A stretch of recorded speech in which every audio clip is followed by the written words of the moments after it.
Diversity in India हम आज यहाँ से शुरू करेंगे। तो डाइवर्सिटी इन इंडिया हमने अभी और भी देख रखी थी ना, हमने आई थिंक लद्दाख तक देख रखा था, हमें केरल का देखना था, है ना।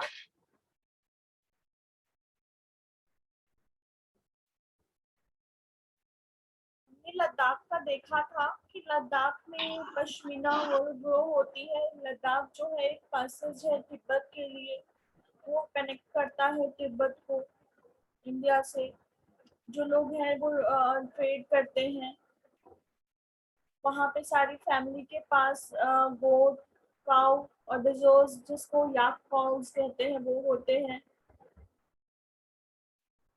वो एक ट्रेड रूट है लद्दाख, ये हमने देख रखा था। Today we will Yes, see about ma'am. the Kerala. Okay? Okay, ma'am. यहाँ हाँ ये हमने देखा था ना, केसर सागा, मुस्लिम और बुद्धिस्ट का जो ये है Yes, नेशनलिटी ma'am. है। Okay, we will start from Kerala today. Kerala is a state in the southwest corner of India. It is surrounded by the sea on one side and hills on the other side. इसका मतलब क्या है कि केरला जो है वो एक ऐसा स्टेट है जो कि कहाँ लाई करता है, किस पार्ट में लाई करता है। अगर हम इंडिया का मैप ड्रॉ करते हैं, I am drawing the lower part of India. तो ये जो केरला है ये south, this region is known as south, ये साउथ और ये हो गया हमारा वेस्ट। तो ये साउथ वेस्ट कॉर्नर में मीन्स यहाँ पे लाई करता है, ठीक है। इस रीजन में केरला जो है वो हमारा लाई करता है, यहाँ केरला है, ठीक है। It is surrounded by the sea on one side and hills on the other. अब देखो इसकी लोकेशन कितनी अच्छी है और ये कितना खूबसूरत है। कहते हैं ना केरला जो है वो टूरिस्ट डेस्टिनेशन में आता है, काफी अच्छी प्लेसेस है वहाँ घूमने को, क्योंकि वहाँ का जो एनवायरमेंट है, वहाँ सी भी है और वहाँ हिल्स भी हैं। तो जो इस ये साइड है, this side is surrounded by the sea. ये जो साइड है ये सी से सराउंडेड है और यहाँ हिल्स है। This side there is hills, ठीक है। कौन सा सी है यहाँ?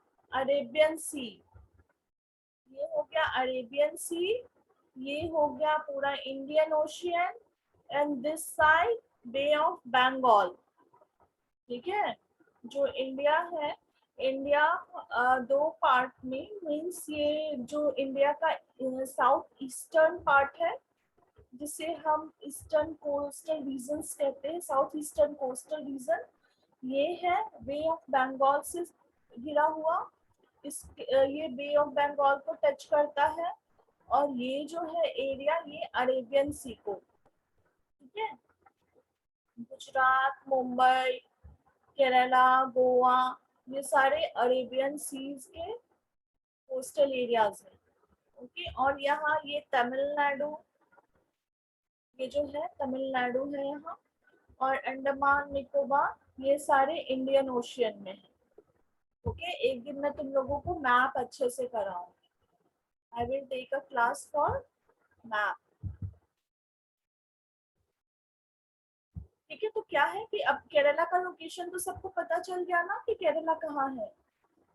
केरला है Yes, south ma'am. Waste corner में इंडिया के, ठीक है। और अरेबियन सी और कुछ पार्ट्स जो है इंडियन ओशन के भी कह सकते हैं, लेकिन अरेबियन सी के किनारे। A number of spices like pepper, cloves and cardamoms are grown on the hills. बहुत सारी स्पाइसेस हैं, बहुत सारे ऐसे मसाले हैं जो कि हम यूज करते हैं, और ये कहाँ ग्रो होते हैं? ये ग्रो होते हैं केरला के हिल्स पे। अब कौन कौन से मसाले हैं वो है paper, black pepper, white paper होते हैं ना, गोल मिर्च, काली मिर्च जिसे कहते हैं हम। कोई गोलकी कहता है, कोई काली मिर्च, कोई गोल मिर्च या ब्लैक पेपर। वो व्हाइट पेपर भी होता है, black pepper and white paper. और क्लोव्स, लौंग, लौंग तो सबको पता होगी, लौंग, कार्डामोम्स यानी इलायची, ये सारे कहाँ ग्रो होते हैं? केरला के हिल्स पे ग्रो होते हैं. These spices grows on the hills of Kerala. Okay, तो हम देख रहे हैं ना कि कैसे, देखो क्लाइमेट डिफरेंट है ना. क्या ये सारी चीजें लद्दाख में ग्रो हो सकती हैं? क्या हम क्लोव्स, कार्डमम और पेपर को हम यहाँ लद्दाख में ग्रो कर सकते हैं? नो, क्योंकि वहाँ का जो वेदर है, वहाँ का जो क्लाइमेट है, it's different from Kerala and we are not able to grow these spices on that area. It is a spices that made this region 2000 years made this region an attractive places. ये सारे जो spices हैं, ये इस जगह को, means Kerala को एक अट्रैक्टिव प्लेसेस बना रखी है. किसके लिए? ट्रेडर्स के लिए, जो ट्रेड करते हैं, those who are doing business. These spices, which spices? Cloves, cardamoms and pepper. These three spices makes this place, Kerala, an attractive place for traders. So can they do trade of that spices? Jewish and Arab traders were the first to come here. सबसे पहले कौन आया Kerala? Jewish और अरब के traders जो थे. और the apostle of Christ, Saint Thomas, is believed to have come here. अब apostle जो थे, अब अपोस्टल के बारे में पता हम कब पढ़ेंगे? अब अगर राइज ऑफ क्रिश्चियनिटी होगा तुम लोगों में तो हम पढ़ेंगे हिस्ट्री में, और नहीं तो तुम लोग क्लास 7 ICSE वाली वीडियोस देख लेना, राइज ऑफ क्रिश्चियनिटी. उसमें तुम्हें पता चल जाएगा कि अपोस्टल किसे कहते हैं और सेंट थॉमस कौन था. जब ऐसे ही फ्री होते हो ना, लगता जो गेम्स वगैरह देखते हो यूट्यूब पे, जब तब ये वीडियोस देख लेना, राइज ऑफ क्रिश्चियनिटी. उसमें तुम्हें ये सारी चीजें पता चलेंगी कि क्रिश्चियनिटी कैसे आई, और उसमें इस्लाम भी है, इस्लाम कैसे आया. तो ये तुम देख सकते हो, ये मैंने वीडियो बना के, मतलब जो 7th को मैंने पढ़ाया है उसमें ये सारी चीजें मेंशन है. तो जो अपोस्टल थे क्रिश्चियंस के, जो क्राइस्ट के, जीसस क्राइस्ट के अपोस्टल थे, जीसस क्राइस्ट के टोटल 12 अपोस्टल्स, मतलब फॉलोअर्स, अनुयायी. तो जो सेंट थॉमस थे, कहा जाता है कि वो 2000 साल पहले यहाँ आए. कहाँ? केरला में. सेंट थॉमस 2000 साल पहले केरला में आए और उन्होंने यहाँ से क्रिश्चियनिटी को बढ़ावा देना शुरू किया. वो केरला में क्रिश्चियनिटी लेकर आए. केरला में अभी भी मैक्सिमम पॉपुलेशन क्रिश्चियंस का, कैथोलिक्स का. Okay? Many Arab traders also came and settled down here. बहुत सारे अरब ट्रेडर्स जो कि अरब से बिलोंग करते थे, वो आए और यहाँ रुके, यहाँ वो सेटल हुए. कहाँ? केरला में. Ibn Battuta, who traveled here a little less than 700 years ago, wrote a travelogue in which he described the lives of Muslims and says that they were a highly respected community. Ibn Battuta जो थे वो भी Arabian थे. जो वो आए, उन्होंने कब आए थे वो? मतलब 700 साल पहले, कुछ, हाँ मतलब 700 साल पहले के अराउंड वो आए थे केरल. उन्होंने अपने जो ट्रेवलॉग, किसे कहते हैं ट्रेवलॉग जो है, इसका मतलब किसी को पता है? कोई बताएगा मुझे ये ट्रेवलॉग क्या होता है?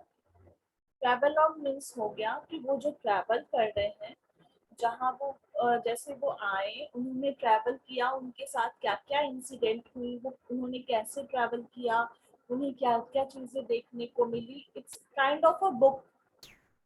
जैसे अभी ब्लॉग वगैरह बनाते हैं ना, देखते होंगे यूट्यूब पे कि ब्लॉग बना रहे हैं, कहीं जा रहे हैं, वहाँ के बारे में दिखा रहे हैं, बता रहे हैं कैसे जाएं, कैसे पहुंचे, वहाँ क्या फेमस है, वहाँ चीजें कैसे होती है. It's like the same thing but it's written in books. it written in the form of book. तो जो इब्न बतूता थे, इन्होंने अपने ट्रैवलॉग में लिखा है कि जो मुस्लिम थे वहाँ के, जो मुस्लिम थे केरला में, उनको बहुत ही रिस्पेक्टेड कम्युनिटी माना जाता था, कि बहुत ही आदर दिया जाता था उस कम्युनिटी को और बहुत ही रिस्पेक्टेड माना जाता था. But the Portuguese discovered the sea route to India from Europe when Vasco da Gama landed with his ship here. अब पोर्टुगीज जो थे, जो पोर्टुगल के लोग थे, उन्हें कैसे पता चला इंडिया के बारे में? ठीक है, उन्हें कैसे पता चला? अब कहते हैं ना कि डिस्कवर किया मीन्स उन्होंने खोजा, ऐसा नहीं कि उन्होंने इन्वेंट किया।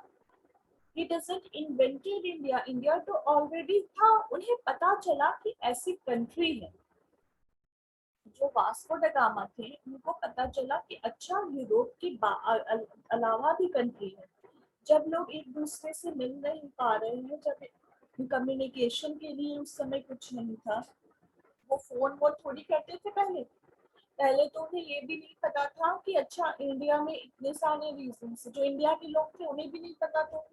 उन्हें लगता था हाँ दुनिया ही इतनी बड़ी है, दुनिया ही इतनी बड़ी है। लेकिन क्या हुआ, जो वास्को ड गामा थे पोर्टुगल के, वो निकले एक वॉयज पे, एक सफर पे, समुद्री यात्रा पे वो निकले। तो उसी यात्रा में वो इंडिया पहुंचे and he got to know about the India. उनको पता चला कि अच्छा ये इंडिया है, यूरोप के अलावा भी कोई जगह है। तो वास्को ड गामा जो थे वो सबसे पहले केरला ही आए। ठीक है, the Portuguese discovered the sea route to India from Europe when Vasco da Gama landed with his ship here. तो जब वास्को ड गामा आ गए तो फिर पोर्टुगीज को पता चला कि अच्छा ये रूट है, इसके थ्रू हम इंडिया जा सकते हैं। Because of all these various historical influences, people in Kerala practice different religions such as Judaism, Islam, Christianity, Hinduism, and Buddhism. तो इतने सारे जो हिस्टोरिकल इन्फ्लुएंस हुए, ये सारी चीजें ना हम हिस्ट्री में पढ़ेंगे कि वास्को ड गामा कैसे आए, और फिर जो क्रिश्चियनिटी थी वो कैसे आई, जो अरब्स थे वो कैसे आए। ये ना अभी मैं क्लास 7 को पढ़ा रही हूँ। ठीक है, तो आप लोग भी धीरे धीरे जानोगे। आप लोग भी अब पढ़ रहे हो ना एंशिएंट हिस्ट्री, तो ये सारी चीजें उसमें आएंगी। ठीक है, तो ये सब हम जानेंगे अभी। तो ये जो अलग अलग हिस्टोरिकल इन्फ्लुएंस है, जो अलग अलग प्रभाव पड़ा हिस्ट्री का, मीन्स लाइक कि कभी कोई आया, कभी अरब्स आए, कभी पोर्टुगीज आए, कभी जूविश आए। तो जूविश जो ट्रेड करते थे, जूविश के कारण जुडाइज्म आया। तो अगर मान लो डिफरेंट रिलीजन्स के लोग, डिफरेंट रिलीजन फॉलो करने वाले लोग जो आ रहे हैं, जो रह रहे हैं, तो वो तो अपनी रिलीजन को फॉलो करेंगे ना। फिर वो धीरे धीरे जब जैसे जैसे उनकी पॉपुलेशन बढ़ रही है, तो फॉलोवर्स भी बढ़ रहे हैं। जैसे जो जीविश आए ट्रेड करने, वो केरला में रह गए। अब जब वो रह गए तो फिर उनके जो फ्रेंड, मतलब जो ये हुए, उनकी जो फैमिली आगे बढ़ी, तो वो क्या मानेगी, वो जुडाइज्म ही मानेगी। तो इस तरह जुडाइज्म केरला आया। इस्लाम, जो मुस्लिम्स आए, जो अरब्स आए ट्रेड करने के लिए, वो वहीं रह गए। तो वो क्या फॉलो करते थे, दे आर फॉलोइंग इस्लाम। तो इस तरह इस्लाम आ गया रिलीजन में। अब क्रिश्चियनिटी, वास्को ड गामा आया, मे बी वो फॉलो करता होगा, he was following the Christianity, तो ऐसे क्रिश्चियन रिलीजन आ गया। हिंदुइज्म और बुद्धिज्म तो अपने इंडिया में ही थे। तो ये सारे जो रिलीजन्स थे ये केरला आ गए। तो केरला जो है वो, ये सारे रिलीजन्स के लोग केरला में प्रेजेंट है, और ये सारे रिलीजन्स को फॉलो करते हैं अभी भी। ऐसा नहीं है कि ये पहले, ये अभी भी ये सारे रिलीजन्स केरला में फॉलो होते हैं। The fishing nets used here look exactly like the Chinese fishing nets are called चीनावाला। ठीक है, चीनावाला। तो चीनावाला जो है, जो फिशिंग नेट है, जो अभी लोग यहाँ यूज कर रहे हैं, तो वो कैसा दिखता था? इट वॉज लुक लाइक मतलब वो चाइनीज फिशिंग नेट जैसे, यहाँ इंडिया में फिशिंग नेट की तरह नहीं दिखती थी। अभी जो चाइनीज में, चाइना में जैसे लोग फिशिंग नेट को यूज करते थे, it looks like same only. तो उसको चीना वाला कहते थे। ठीक है, even the utensils used for frying is called the चीना चट्टी। तो जो बर्तन जिसमें कि फ्राई करते थे, जैसे हम कभी फ्राई करते हैं ना, वेजिटेबल, फिश फ्राई, बहुत सारी चीजें जो होती है फ्राई होती है। तो जिस बर्तन में वो फ्राई करते हैं, जिस बर्तन में चीजें फ्राई होती है, उसको चीना चट्टी कहते हैं। It is believed that the word Chin could have come from China. ये कहा जाता है कि ये जो चीन वर्ड है, लाइक चीना वाला मीन्स नेट को हमने कहा, फिशिंग नेट को हमने चीना वाला कहा। चीना चट्टी मीन्स जो पैन यूज हो रही है, यूटेंसिल जो यूज हो रही है फ्राई करने के लिए, इज नोन एज चीना चट्टी। तो ये जो चीन वर्ड लगा हुआ है आगे, इसका मतलब है कि ये वर्ड जो है ये चाइना से ही आया। ये मतलब जो चीजें वो चाइना से आई, ये जो वर्ड है ये चाइना की ओरिजिन है। The fertile land and climate are suited to growing rice, and a majority of people here eat rice, fish, and vegetables. जो यहाँ का लैंड है, जो ये फर्टाइल लैंड और क्लाइमेट है, ये किसको फेवर करता है, कौन से क्रॉप के ग्रो को, ये राइस के ग्रो को फेवर करता है, ये राइस की कल्टीवेशन को फेवर करता है। यहाँ राइस बहुत ज्यादा होती है केरला में, और जो मैक्सिमम पीपल है, जो मेजोरिटी ऑफ पॉपुलेशन है, वो क्या खाते हैं, वो राइस खाते हैं, फिश खाते हैं और वेजिटेबल्स खाते हैं। उनके जो डिफरेंट कुजिन्स बने हैं, जो डिफरेंट वैरायटी ऑफ डिशेस हैं, इट्स मैक्सिमम जो बेस्ड होती है वो राइस, फिश और वेजिटेबल्स पे ही बेस्ड होती है, क्योंकि जो स्टेपल फूड है इनका वो यही है, rice, fish and vegetables. Look this picture, ये जो है ये क्या दिख रहा है हमें, ये एक बोर्ड दिख रहा है जो कि बहुत सारे सेलर्स हैं इसमें। ये जो है ये एक रेस होती है केरला में, ये रेस होती है, और ये कब होती है, ये ओनम फेस्टिवल में होती है। उसमें ये बोट रेस जो है वो बहुत ही इम्पोर्टेंट पार्ट है, और ये फॉलो करते हैं, ये रेस होती है केरला में Onam. While Kerala and Ladakh are quite different in terms of their geographical features. अब केरला और लद्दाख जो है हमने देखा अभी कि दोनों के geographical features अलग हैं, तो history of both regions has been similar cultural influences. लेकिन जो history है, जो इतिहास है, इसमें जो cultural influence है, जो सांस्कृतिक प्रभाव है, वो same है इन दोनों का। दोनों रीजन्स का सेम है। देखो क्या सेम है, अब सिमिलैरिटी क्या है, अभी हमने दिस सिमिलैरिटी देखा था, लेकिन अगर इनमें हम सिमिलैरिटी की बात करें तो वी कैन सी कि it both regions were influenced by Chinese and Arab traders. Chinese traders जो थे वो लद्दाख में भी आते थे, चाइनीज ट्रेडर्स केरला भी आ रहे हैं, अरब ट्रेडर्स लद्दाख में भी आते थे, अरब ट्रेडर्स केरला में भी आ रहे हैं।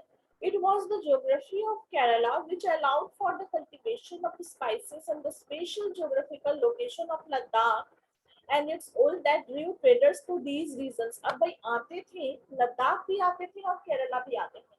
क्यों आते थे, ट्रेडर्स आते थे, मीन्स कि उसको तो ट्रेड करना था, वो ट्रेड का या तो सामान लेने आते होंगे या बेचने आते होंगे, ठीक है। तो वो क्या लेने आते थे, लद्दाख से वो पश्मीना ऊन ले जाते थे। हमने पढ़ा था ना कि लद्दाख में क्या फेमस है, लद्दाख में पश्मीना ऊन फेमस है। और यहाँ अगर हम केरला की बात करें तो केरला में जो स्पाइसेस है वो फेमस है। कौन कौन से spices, paper, clove and cardamom, ये तीनों जो ऐसे स्पाइसेस हैं जो फेमस थे। तो जो ट्रेडर्स थे वो आते थे और इन सारी चीजों ने ट्रेडर्स के अटेंशन को ड्रॉ किया। It Drew the attention of traders, ठीक है। Thus history and geography are often tied in the cultural life of a region. तो जो हिस्ट्री है और जो ज्योग्राफी है, ये हिस्ट्री और ज्योग्राफी जो है ये कल्चर किसी भी लाइफ किसी भी रीजन के कल्चरल लाइफ को काफी इन्फ्लुएंस करती है और ये बंधी होती है। यानी हिस्ट्री और ज्योग्राफी हमारे सिविक्स से रिलेटेड है। If we are reading civics, if we are reading about the civilisation, if we are reading about the prospects of our life, if we are reading about the culture of our life, it all things are related to history and geography. कभी ये सोचा है कि history, geography, civics, economics, इन चारों को हम एक साथ क्यों पढ़ते हैं, ये एसएसटी में क्यों इंक्लूड होता है यही सब्जेक्ट। हम बायो, केमिस्ट्री, फिजिक्स, मैथ्स को भी तो हम कर सकते हैं, लेकिन ऐसा नहीं है। हम ना, ठीक है, मैथ्स का यूज तो है, ऐसा नहीं है कि एसएसटी में मैथ्स का यूज नहीं है। क्यों, जब हम टाइमलाइन देखते हैं तो मैथ्स यूज हो रहा है, एडिशन सब्ट्रैक्शन यूज हो रहा है अगर हम किसी जो एंशिएंट थिंग है उसके थ्रू हम उसके ईयर्स को जानना चाहते हैं, उसका कार्बन डेटिंग करते हैं, तो भी उसमें मैथ्स यूज हो रहा है. तो maths are using in all ways of our life. Maths is related to our life. ठीक है. और जो ये अगर हम हिस्ट्री, सिविक्स, ज्योग्राफी और इकोनॉमिक्स की बात करें तो ये सारे इंटर रिलेटेड है. ये चारों सब्जेक्ट आप जैसे फिजिक्स, केमिस्ट्री और बायो, ये तीनों जुड़े हुए हैं ना आपस में, वैसे ही हिस्ट्री, सिविक्स, ज्योग्राफी और इकोनॉमिक्स ये भी आपस में जुड़े हुए सब्जेक्ट हैं. इसीलिए इनको एक अलग कैटेगरी यानी सोशल स्टडी में क्लासिफाई किया गया है. ठीक है. अगर हम सिविक्स पढ़ रहे हैं तो यहाँ ज्योग्राफी का भी जिक्र होगा, यहाँ हिस्ट्री का भी जिक्र होगा और यहाँ हम इकोनॉमिक्स को भी यूज करेंगे. तो everything is related to each other. और ये जो अभी हम देख रहे थे कि जो हिस्ट्री और ज्योग्राफी है ये एक दूसरे से बंधे हुए हैं. जो कल्चरल लाइफ हमारा हो गया, मीन सिविक्स जो हो गया, जो हमारा सिविक्स मतलब आसपास की चीजें हो गई, जो हमारा सिविलाइजेशन हो गया, जो हम अभी सभ्यता को फॉलो कर रहे हैं, ये सभी हमारे हिस्ट्री और ज्योग्राफी से जुड़े हुए हैं. The influence of diverse culture is not merely a thing of the past.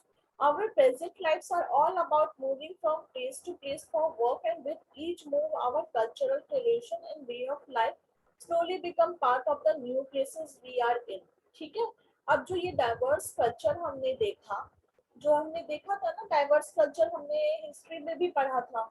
लोग जो अभी हमने नहीं, हमने सेवंथ में हमने पढ़े कि वो कैसे वो सिविलाइज होना शुरू हो गए. उन्होंने कैसे हाँ पढ़ा तो है. मोहनजोदारो में क्या हुआ, पहले लोग कैसे थे, हंटर्स थे, गैदरर थे ना. फिर वो सिविलाइज हुए, उन्होंने सिविलाइजेशन शुरू कर दी, उन्होंने सभ्यता बसानी शुरू कर दी. Mohenjodaro, Harappa, Harappa civilization, Indus valley civilization, हमने देखा ना कि उन्होंने कैसे सिविलाइज किया खुद को. तो ऐसे ही ये जो चीजें थी, ये जो सिविलाइजेशन है, ये जो कल्चर है, सिर्फ पास्ट की बात नहीं थी. It's not only about it's not only a talk of the past. ये अभी भी ऐसा होता है. अभी भी ये चीजें ऐसी होती हैं कि हम जो है एक जगह से दूसरी जगह मूव करते हैं.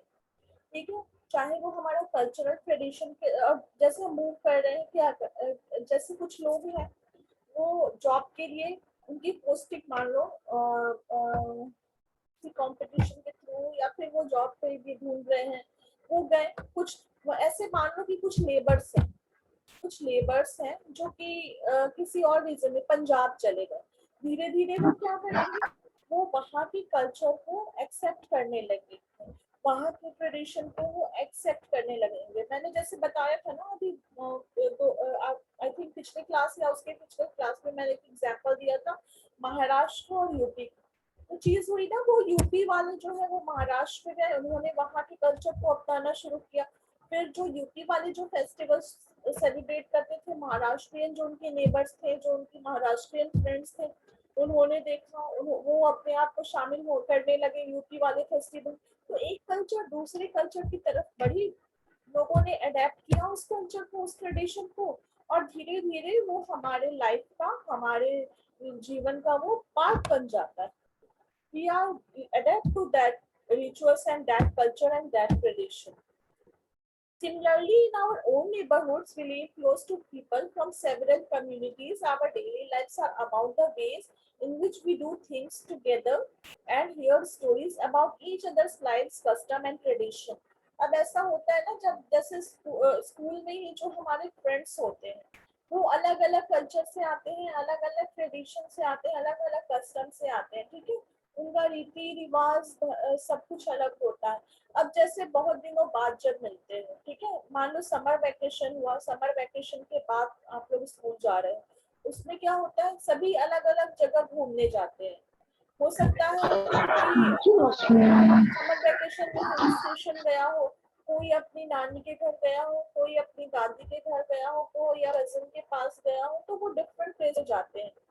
तो जब इकट्ठे होते हो स्कूल में, बातें करते हो ना कि तुम कहाँ गए थे, तुम कहाँ गए थे, उसके बाद बातें होती है, मैंने वहाँ ये किया, मैंने पता है मैंने वहाँ ये देखा, मैंने देखा कि वहाँ ऐसे रहते हैं लोग, वहाँ ये खाते हैं लोग। तो ये क्या हुआ? इट मीन्स ऐसा नहीं है कि ये चीजें बकवास है। अगर ये बातें कर रहे हो, इट्स नॉट अ बकवास, it's not a rubbish thing, you are talking about the culture. अगर ये बातें कर रहे हो, तुम्हें खुद नहीं पता है कि तुम क्या बात कर रहे हो। अगर ये बात कर रहे हो, it means you are talking about the different culture, you are talking about the different geographical location of India. कि मैं ऐसे गया, अगर कैसे गया, मैं ट्रेन से गया, मैं प्लेन से गया, you are talking about the means of communication. ठीक है, तो ये कोई ऐसा नहीं है कि अगर आप बात कर रहे हो आपस में तो किसी ने डांट के चुप करा दिया, नहीं। मेरे हिसाब से तो आफ्टर समर वेकेशन पूरा एक दिन बच्चों को दे देना चाहिए कि आप लोग बात करो कि आप लोग कहाँ घूमे, क्या किए। बस वो मछली बाजार नहीं बना के, कहते ना don't make a fish market. तो वो नहीं, आराम से बातें करो और जानो कि कौन कहाँ गया था, कैसे गया था, और उसने वहाँ क्या क्या चीजें करी। ठीक है, तो इससे भी हमें ये पता चलता है कि there is a unity in diversity at the different regions of India. Okay, tomorrow we will start unity in diversity. I think it's enough for today.